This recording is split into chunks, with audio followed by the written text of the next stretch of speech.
Good morning, guys. Y'all get on in here. Let's sip some coffee and we're going to talk about it. We're going to talk about a couple things. So, I really appreciate you guys allowing me to express myself to you guys. Like I said, I'm used to therapy.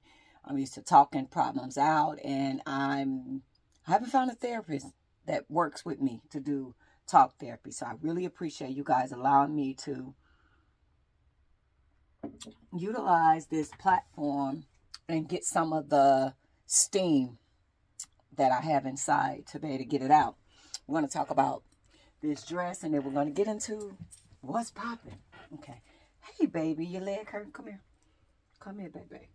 Come here, baby. I'm going to give you some turmeric later. Okay, so this is the draping technique that I'm working on.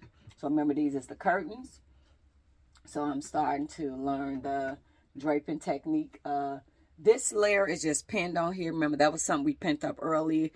None of this is sewn. So I just been behind the scenes, just kind of troubleshooting. I took the curtains and I've just been pushing this stuff out, getting this stuff, bringing my thoughts alive. A lot of times in order to get good at something, you got to do it.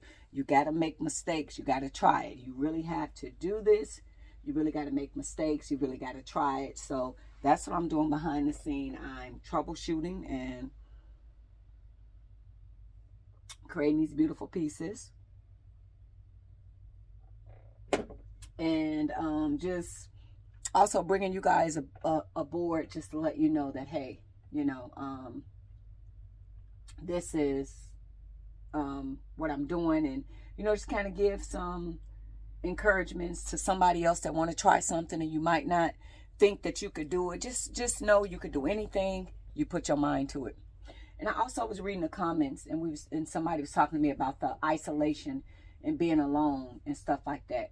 So I do spend a lot of my time alone, but I want to be clear. I do have people in my life where I do interact with. So I'm not just totally isolated, but you got to also understand that I'm 50 years old now. So my mama used to say, when you live a fast life, when you get older, you slow down.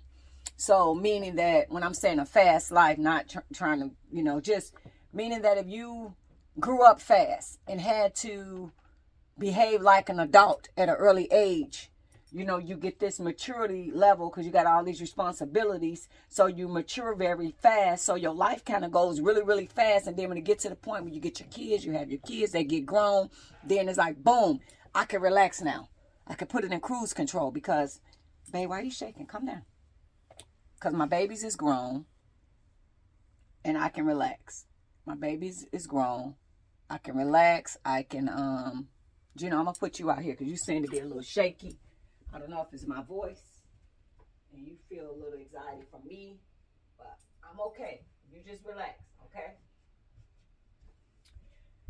Dogs can feel your emotions, so I don't know if Gino kind of can sense my emotions. And as I'm holding him and trying to talk, I notice he's trembling. So I don't want him to feel like that. But, when you have these emotional support animals, they definitely can feel those emotions from you when you're going through stuff, okay? So thank you guys for allowing me to express myself on this platform and, speak about it. Because I think a lot of times when people hold stuff in, it's worse. For me, definitely worse. Okay. So let me give y'all my scenario and what happened. And then I want y'all to be honest. If y'all feel that, it's me, I want y'all to tell me, hey, I think you know what I mean? I'm open to constructive criticism, okay? I'm open and I'm willing to change. I'm not perfect. I make mistakes. Everybody falls short. So I'm not ever acting like I'm perfect and I got all the answers, because I absolutely do not. Okay. All right. So me and a family member, very close family, one of my siblings, we had an agreement where they wanted me to go with them for a procedure to help. As a driver, you have any procedure, you're going to need somebody to look after you. Not a problem.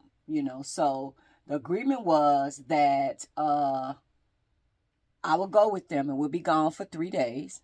And In this agreement, all I ask is make sure you pay the neighbor to watch the dog, because this is not my trip, okay? And I didn't want to be paid. I just wanted to eat. I like to eat. So I just wanted food. I just wanted to be able to eat. Other than that, I didn't want anything. You know what I mean? I just wanted to be able to eat what I wanted to eat, and my dog be able to be okay. The neighbor pay, because I feel like this is not my trip. It's not something I planned. So I feel like I don't have to budget for a trip that I wasn't planning on going on. So if I'm going with you and you asking me to come and help you, this is the agreement that we made. Okay? Cool. So we get prepared. We start going. We driving. Everything is going good. So, like anytime you're going to get on the road, especially women, we always need to make sure our car is fully serviced. And I kept always asking her, hey, you went to Valvoline, you got all your stuff serviced, you made sure everything's good, the tires, this, that, and that. And I know she didn't need an oil change because she had an oil change, and her oil change was at 40%. So I know it wasn't the oil that she needed, but I still just suggest a top off or whatever, go to Valvoline, let them check out all your fluids. So when we get on these roads or whatever, we always pray just to make sure that over around we safe. We got roadside assistant, everything good. She told me she took care of all that. Okay, everything's taken care of. So we driving, and we get maybe 2 hours away from our destination, and a light popped up and said, something is hot. Something is hot. Something is hot. And the car started ding, ding, ding, ding, ding, ding, ding, ding, ding, ding, ding, ding, and making all this noise. I said, oh God. I was like, pull off the highway. Let's go to the gas station. Now, mind you, this family member of mine, she's a very private person. She's very private.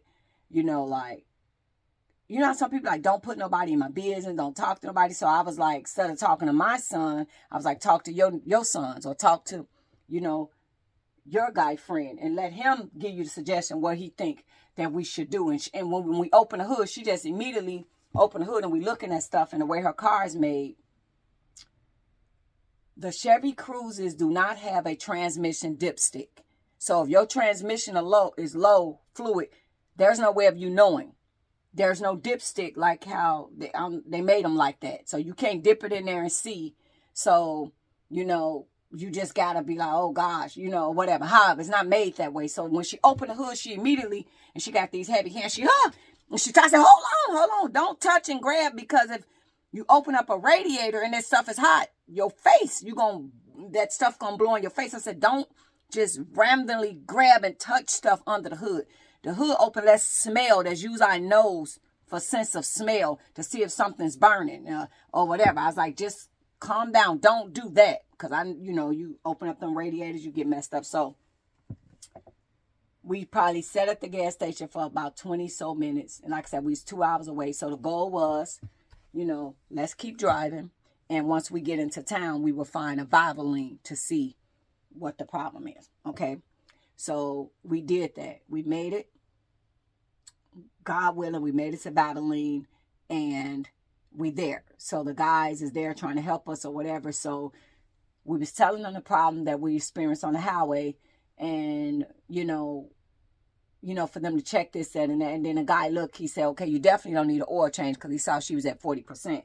So he started asking her about flushes and stuff. And she did tell him that she had that done. So, and he was like, well, what I would suggest is y'all probably go to transmission shop or something. And I'm like, I told my sister, I said, whoa, we in Chicago. These suckers would take a loose your car and tell you that it need all this and that and that. And it don't. I said, that's not a good option. I said, let's get every fluid topped off, because it said something was hot. And then we didn't get no engine failure stuff. Like something was hot, something, like that. I was like, let's get every fluid flushed or whatever. And once we get back to Illinois, we got my nephew. Well, he might like my nephew, not really hers. Because, the party I went to, the one girl I tell y'all is my sister. She's really like my best friend. So I adopted her and her kids. She adopted me and my kids. But, her son is like my nephew. He's an auto mechanic. He runs a mechanic shop. So anything like that, if we need an engine drop, that's nephew. I'm going to nephew. So I told her, I went trusting under these Chicago people. Let's get every fluid done.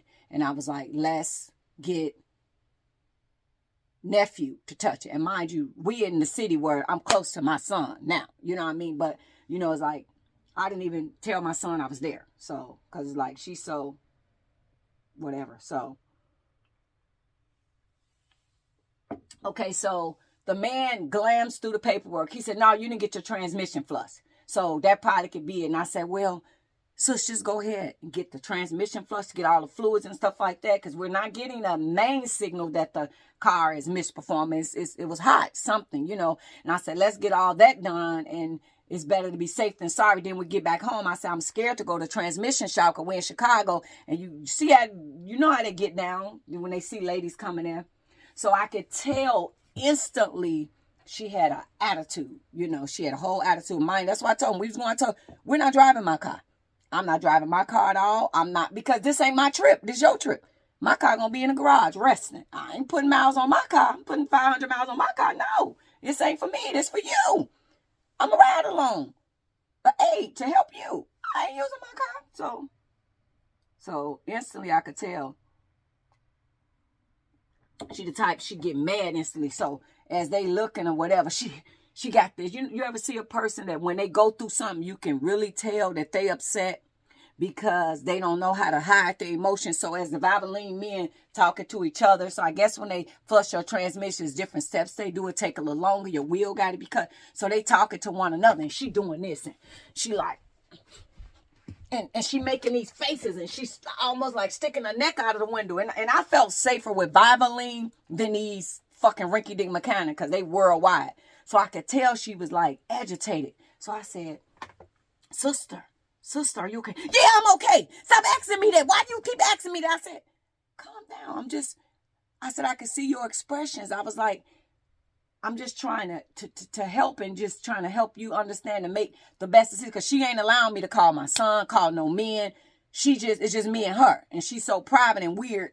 We can't get on the phone and call no man to get a man to get on the phone and try to troubleshoot us through it. She want to handle this herself because she's so privately weird, you know. Because I got my son, hey, baby, we out here way in Bellwood, Illinois, da-da-da, close to Rockford, you know.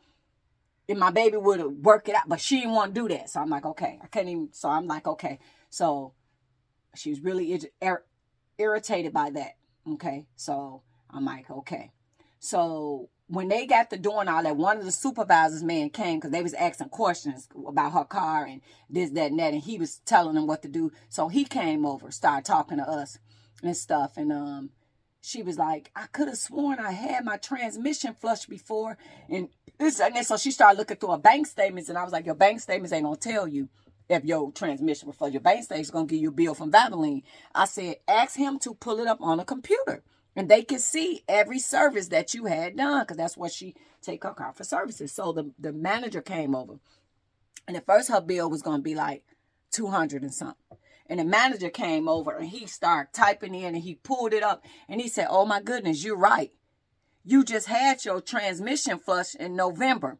And he said, that lasts for 5 years. You did not need another transmission flush. I am so sorry that they didn't pay attention. And that's our bad. And he was like, oh, wow, I'm so sorry. He said, but what I noticed that was wrong with your car, he said, your radiator was low.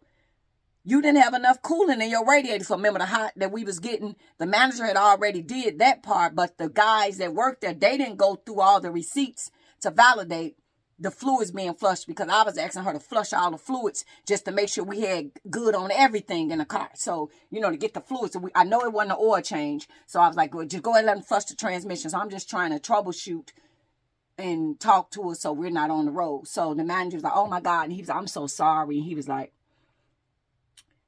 he said, okay, you did not need a transmission flush. He said, your coolant was low. You had very little coolant.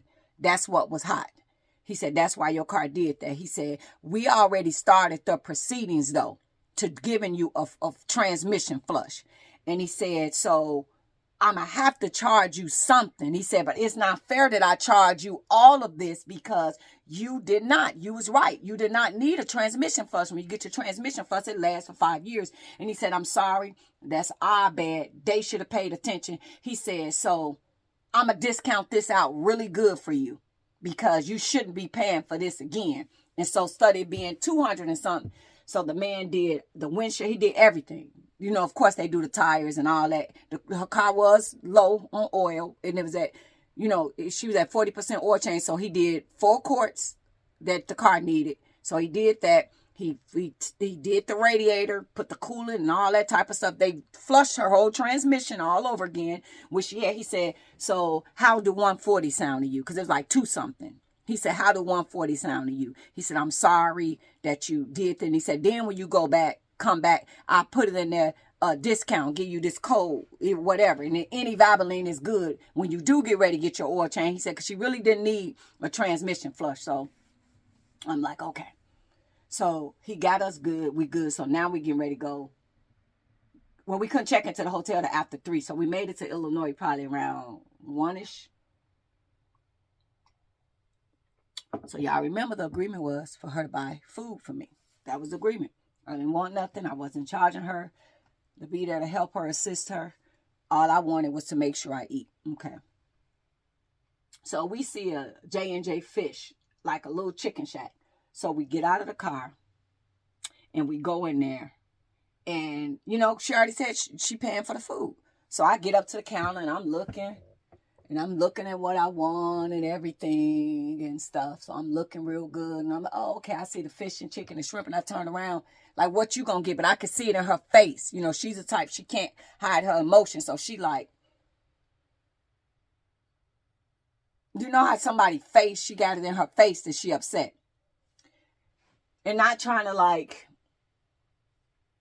get in her business, like, you know, y'all probably wonder, well, maybe when she paid for that oil change that she didn't, that flush that she didn't have to do, that was money wasn't unexpected, you know, of course, granted. But also when she was going into her bank to do that, me sitting right next to her, not being, I ain't gonna say the number, she had a healthy amount of money in her checkings and savings. So it never was about the money. When I tell y'all, my sister have always been weird to me. It wasn't nothing about no money because both her accounts was loaded, okay? Both of them.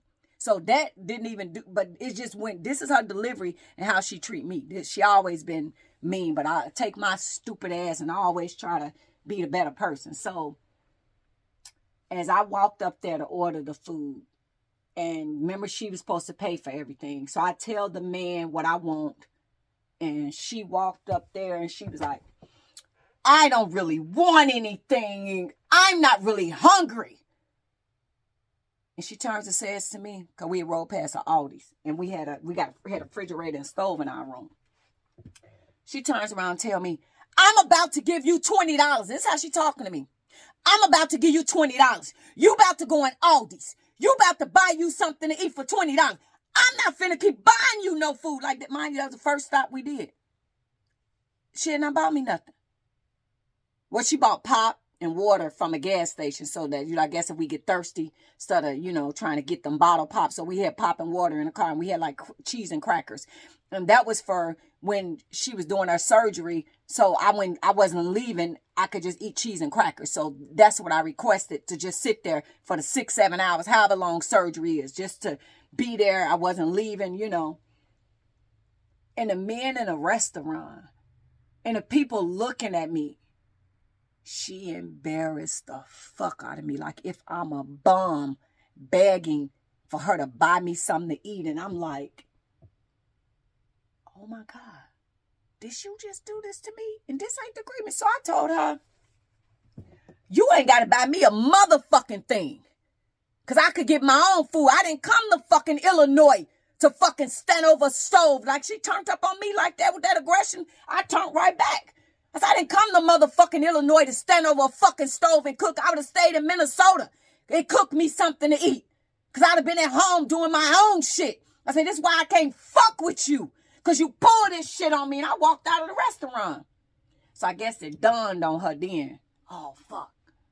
Why I do that? I need her. I needed to drive. I needed to be here. And then, mind you, that was just the first proceeding. When you go for your follow-up, you got to drive back. And the agreement was for me to come back and forth with her. So I go outside. That's how I call my motherfucking son, because she knew it. My motherfucking best friend there. My son there. My people there. You know, I'm from there. So I'm fully loaded with people that'll scoop me the fuck up from Bellwood. You'll be on your own. And she got scared because she knew that that's a big possibility. I called my fucking son. Send a lift. I'm in Bellwood. Or he'll get on the highway. Even my people live there. They gonna come. I'm good. So when she realized what she done, like, oh, fuck. She ain't gonna be a fish out of water out here. This her stomping ground. She good. So I'm coming there to help you. This ain't my budget. I shouldn't pay for gas, food, nothing. We already had an arrangement that this is what it was. So I'm like, and I walked out of the restaurant and I stood against the wall and I'm literally crying because it hurt my motherfucking feelings. Like I'm down here begging from her like I'm a bum. My mama always say, never go no motherfucking where with money not in your pocket. Never go nowhere without having money. I had money in my pocket, but that wasn't the arrangement that we had. The agreement was, this is what we doing. You pay for the food. You come go with me. You be here with me for 3 days. Take care of me. Then we turn around and go back for another. That was the arrangement. I didn't even want no fucking money. All I wanted to eat and the food that I picked to eat was $9.99. I said, I pulled up at Ruth Chris and said, give me this and that and that. Or some expensive restaurant. I said, I wasn't even on that. I said, it wasn't even that. I said, you get me out here and you show your ass. You know how embarrassed that is to talk to me like that in front of them men. They probably think I'm a bum bitch out here following along with you. I said, that's mama always say, never go nowhere with face and ass. Meaning, anywhere you go, you always have money in your pocket. And it wasn't the principle. Nah, it's the principle. Me and her had an arrangement. That's what it was. So I went under the expectation for me to spend my money. The agreement was, I'm helping you. This is a part of the arrangement. All I wanted was you to buy something to eat. And I'm not asking for nothing. And I told her, even if you felt as though Valvoline took money that was unexpected, there's a way you fucking talk to me. You supposed to say it. We went to Valvoline, and Valvoline was an unexpected bill. So that kind of took away. So I don't really want to buy you something. If you could buy your own food. You know what I mean? It's the way you talk to me. It's the way you handle me. But like I said, when she went into her account, me sitting next to her, I know my sisters. You know how some of them family members big shot. She big shot. It never was about the money. I'm the only one she turned up on like this. It never was about the money. That's just how she do me. This is how, when it come to me, she just always been shaky and weird, you know, to me. Always, like, kind of been like that. So, I'm literally just like, oh, wow. So now instantly, all she worried about, now she's coming to full protection. I'm so sorry. Please don't, like, crying and stuff. Don't leave me in Chicago. But I said, who do you think I am? I would never leave you in Chicago. I'm not cut like you. I had an agreement with you, and I'm going to follow that agreement. I never do you on no book. But her, she the type of person, now she get pissed off, she'll definitely do it. She'll definitely pull off and leave somebody somewhere. I said, I would never do you like that. I know you in Chicago, and I know you down here by yourself. And I said, I'm a follow my agreement. I said, but the way you handle me and the way you talk to me, I was like, no. So all she thinking about now is like, oh, please don't leave. I said, I already told you I'm going to leave. So now I guess it's in gear. I need her. You know how somebody, when they fuck up, when they showed their ass, like, damn, I put my ass in my mouth. I should have did this on the last trip, on our last end coming back, because fuck, I need her. And I already know that I done pissed her off. She ain't coming back. So she kept trying to get me to agree that we supposed to go back Tuesday. So she kept, I said, with me, I handle my shit. I'm finna have my surgery. I said, I'm gonna be honest. I know me and you like this.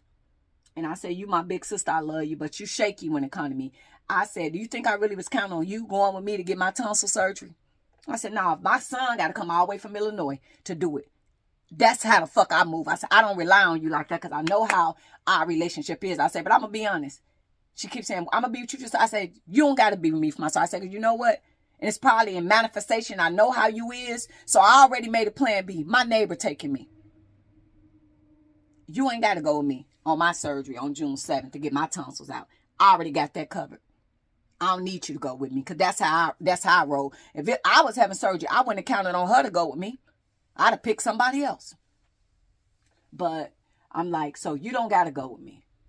And she, oh, now you mad. And I just messed up one time. And now I said, it ain't messing up one time. I said, we go through this lot. I said, but this is how you did that. I said, you hurt my feelings so fucking bad. They probably thinking I'm some bomb freeloader, that I'm running around riding off your dime. The way you yelled and treated me like I'm some bum. Time you gonna take me to Aldi's and cook. And then I guess when you get them extended stays with the stove and the refrigerator, whatever, you know, you eat, you got to wash the dishes. They have a pot or pan, what else, some old weird shit or whatever. But anyway, I'm like, I didn't come to Illinois to cook. Okay. I'm not down here to cook. I'd have stayed at home. I got a freezer full of food. I wasn't here to cook. I was here to help you, not cook. So we had our surgery. Everything was good. And she's just a weirdo. So most people that have surgery and they under pain meds and woke up, they sleep. She pretty much walked the floors all night. So y'all know the barbecue that I just told you I went to, that the one girl that I call my sister. And she really not my sister. But me and B is like this. Like I said, B, I love her and I'm closer to her than my blood sister. The one I was with, my blood, my mama's child. Me and B is 10 toes down. And when I'm with B, I ain't got to worry. If Brenda tell me she got me, when I left my husband, didn't have shit and walked out and had to leave, didn't have no furniture. Me and her so close, and we do the same for each other. She took her American Express and bought everything brand new in my house and told me, whenever you get it, you pay me back. That's the love me and B got. Like I told her, me and B love is way different on this, because she fuck with me like that. Like I'm her little fucking sister.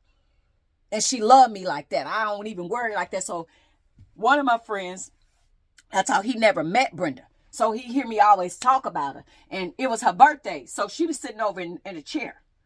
And she was dressed up, and they had a Hawaii thing. And he always said, he was on the phone with me in my ear. He said, you always talk about Brenda. I never seen her. I got her name but never face. So as I'm talking to him, Brenda's sitting kitty corner for me outside. They had her thing in the backyard. So I just take the camera, and she's just sitting there, and I snap the picture. Mind you, Brenda fully dressed. She in her Hawaiian theme, everything. So I took the picture, snapped it, and sent it to him. So when I was showing her, this is Brenda's party, and this is what Brenda had, and, you know, she had it in the backyard or whatever, and she noticed that Brenda wasn't facing the picture. Like, Brenda was just, you know, like if somebody see you and you sitting, like if I'm sitting like this, and somebody, oh, this is A. Marie, and y'all got me like this in the picture. I'm dressed, you know, I'm outside or whatever. So she goes, so she just so weird. She goes, I don't think that's right. Okay, so we had a family member. I was getting my hair braided.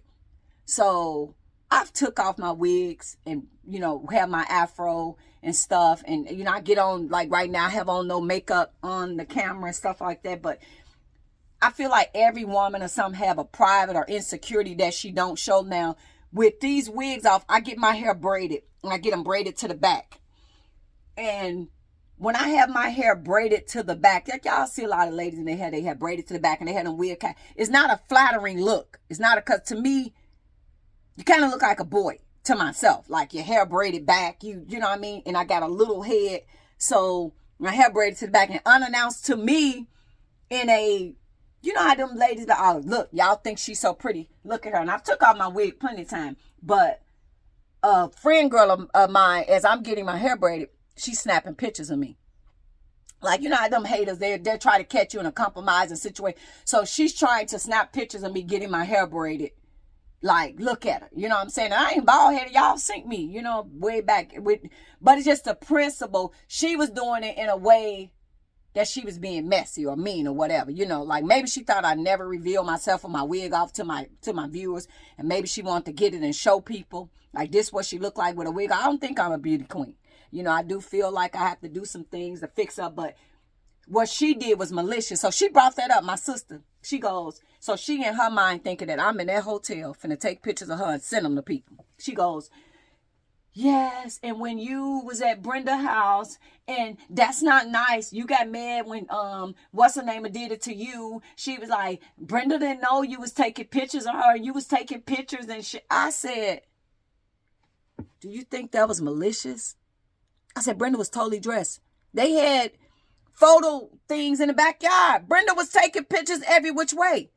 But I wasn't finna say, Brenda, turn around and smile for the camera. I just was showing him as a mental, that's Brenda. She didn't have to look at the camera. So she's basically sitting in her chair like this. So it ain't like she looking like this and smiling. She basically sitting like this. Like if I'm sitting and I'm sitting across and I just turned the camera. I said, that's Brenda. And her sister was sitting to this side. And I was like, that's her. The one in the Hawaii theme. And he was like, oh, okay. Now I got a face with a name because you talk about it all the time. But I just was, you know, you said or whatever. And I said, yeah, but Brenda didn't know that. I said, okay. You think I was malicious? I hope you ain't taking pictures of me and showing them to you. I said, girl, ain't nobody thinking about you. No, I'm not taking pictures of you, showing them to nobody. And I wouldn't do that. Brenda was dressed, taking pictures. She wasn't uncomfortable. If I'm dressed and up and alert and somebody taking pictures of me, I don't give a shit. I'm outside. But if I'm in a compromising situation where half dressed or something, then no, don't take pictures of me in that mannerism. No. I said, she was doing it malicious. I said, do you want to look through my phone and look through all my pictures and see if I got pictures of you? I don't. I'm not taking pictures of you behind your back and showing them nobody. To be honest, nobody cares. I don't discuss your business with my friends. We ain't, this not that. A lot of people didn't even know that I was there. You know what I mean? Because she's really private and stuff. But I'm like, and she studied and she couldn't sleep. My thing is this. I told her, I said, if you wondering if I'm going to sneak and take pictures of you and show them to people, but you with the surgeons going on their website and they asking you, oh, could we post you? Yeah. Which I'm not going to do that. But y'all get what I'm saying? But you in your mind thinking that I'm trying. Girl, ain't nobody trying to post you. So I started turning my fucking camera to the back. This her bed facing this way. I turned this way because I did not fucking want her weird ass to think I'm taking pictures of her because I'm on my phone. And I just got on my phone to mentally disconnect with her because I was already done with her ass. And not to be crying and being upset. I just pretty much, you know how you bury yourself in your phone to keep from interacting with her because I didn't even want to talk to her ass no more. I was going to get her home and safe. So I'm turned this way. I said, I'm turned this way because I damn sure don't want you to think that I'm taking pictures of you. No, I said, yeah, you weird. Nobody's taking pictures of you. So we made it back home. And now, you know, her demeanor is all nice. And she said, are you going to go with me on Tuesday? Are you going to go with me? I said, she said, I know you're not. I said, listen, please don't force me to give you an answer right now. Give me the chance to process what I'm going through. And then when I feel like answering, I answer. Don't force me. I said, because one thing I know about you, if I'd have pissed you the fuck off, you'd have left me in Chicago. It wouldn't even been an option. We wouldn't even been talking. You'd have had a ride. You'd have been gone. I said, that's how you roll. No, I would say, yes, the fuck you do. That's how you roll. I ain't never known you to let a motherfucker turn the fuck up on you and you still fuck with him. I said, you worry now because it's affecting you. And see, my other sister don't know how to drive. My brother don't drive. And then her other friends, she's so secretive, she don't want them in her business. So I'm the weakest link. I'm going to use this dummy. She going to come go with me. I'm going to treat her like shit. So I told her, I'm not going to answer you right now. Let me process everything that I'm doing. And then I'll give you an answer. So we finally get back to Minnesota. And she didn't take pain meds, you know. So she was able. And I said, if you want me to, I can drive you to your house. And you can have your son to come out and drive me home. I said, or if you're not feeling I could drive you home. And when you feeling better, I can bring you your car and you can bring me back. I said, because I don't want to have you in a car driving and you feel woozy or whatever. Because, you know, when you have surgery, you ain't supposed to be driving on medication. But she told me she did not take any other pain medicine. She didn't take any of that. And I was like, are you sure? And she was like, yeah. I said, okay, when you get home, take the pain medicine, though, and the antibiotics and stuff. So she had got out of the car. And she kept trying to say, I'm going to give you money for your neighbor for the dog. So now she's trying to pay in advance for the second time. Because like when I pay people, I try not to pay a person right out. Because I noticed when you pay a person ahead of time, it seems like they don't do the work. So if we was going twice, I told give my neighbor half now. And on Tuesday when we go, give her the other half for keeping the dog. I don't like to get somebody one lump sum. Because a lot of times you can't find them when the time comes. So I said, I don't pay like that. So she ran in there, got the money out the ATM to pay my neighbor. Mind you, I wasn't charging her. So she know I like fabric. So, you know, people try to find your weakness and they lure you. So she took out money out of the ATM. And she was like, huh, here you go. This for your neighbor and this for you. Get you some fabric. I know you like your fabric. And I said, no, sell it to me. Because she was selling. I was selling that shit right back. I said, no, sell it to me. She was like, no, I want to get out cash. I don't want to use Zelle. I'm like, okay. So I'm like thinking, how the fuck am I going to get her this money back? So I realized my bag's in the trunk. So she kept trying to get, I said, don't get out. You shouldn't be out anyway. I said, I'm going to get out. I'm going to pack all my stuff up or whatever. And I was like, you just stay sitting because she had left some stuff in my house. I said, I'm going to go in my house and get your stuff or whatever. So the cash that she took out of ATM, I took that cash. She had a bag in the trunk with her luggage. And I opened up the zip compartment. I put the cash she took out of ATM right back in her zip compartment. And I closed it because the last thing I wanted her to be is worried and stressing about her surgery. Where she already had it. And, you know, just worried about any of that stuff. And she need to be healing. I didn't want that on her self-conscious. I wanted her to get home, worry about healing or whatever. So, anyway. So, when I came back out, I got her bags that was in my house, the stuff she left. And I came and I walked into the car. I said, hey, sister. And I was like, and she said, are you coming with me on Tuesday? Just please tell me. And I told her, I say, I'm not coming with you on Tuesday. I said, you really hurt my feelings where I was embarrassed in front of those guys. I felt you treated me like a bum and mama say never go nowhere broke. And I said, but I thought I was safe with my big sister. I thought I was safe with you because the arrangements that we had, I thought I've never traveled and not been ready and prepared to pay. You know what I'm saying? I never done that. You know what I mean? I've always came prepared, but this is not something that I was prepared to do and travel. It wasn't nothing that was even in my mind. I didn't want to be I had no reason to be in Illinois. So it's like, I didn't budget to go to Illinois. It wasn't for me. All I wanted to do is make sure I eat. This your car. You gas up and everything. I felt like I was supposed to be there as an aide to assist you. You handled the bill because it's your car. The room we sharing together. The gas is your gas. You know what I mean? And when we eat, affordable. Like I'm the type, I ain't out there on no bullshit. I could have ate Wendy's, Taco Bell, KFC, bullshit like that. You know, because we saw Popeye. Popeye's too high. And I'm like, oh, okay. So she basically said I couldn't have Popeyes. Popeye's too high. So I'm like, okay. So we just kept rolling. So I told her, I'm not going back with you, though. I said, I put your money in the trunk and go home, get you some rest, take your pain meds. And I was like, I can't do it. I was like, you crush me and I can't give you the opportunity to do it again. I said, so you okay? I said, you're not giving yourself enough credit. I said, you walked around all day, all night after surgery. You're very, you know, far as high pain tolerance, my mama kids. I was like, you good. We don't have to do a lot of pain pills. I said, you ain't even on pain meds. I said, you good. That's the only thing. You got a little swelling. You'll be okay.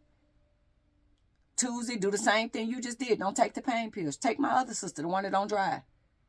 And let her be a companion to you. Take her. She'll let you scream and yell at her. So, that's what happened, guys. And I'm hurt about it, but it's like when you know, you know. So I was just like, I can't.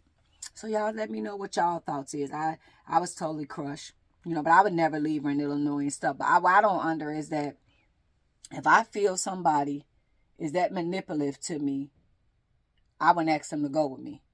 I wouldn't ask them to go. So that is my horror story. I'm back home. I'm going to get back on my journey, but My feelings were so hurt, I couldn't see myself getting back in that car with her again after how she treated me. And I did talk to my son. I talked to my best friend, and they both was like, hey, do you need a flight? My son, my mama, you want me to book your flight? My friend, you want me to book your flight? Mama, you want me to come get you? I said, no, I'm not going to leave her. I'm not going to do that. I'm not that hurt. I'm going to swallow my pride. I'm going to help her because she need me right now. But when you know better, you'll do better. I ain't getting up in no car with her no more. No. But she got plenty of people she can call.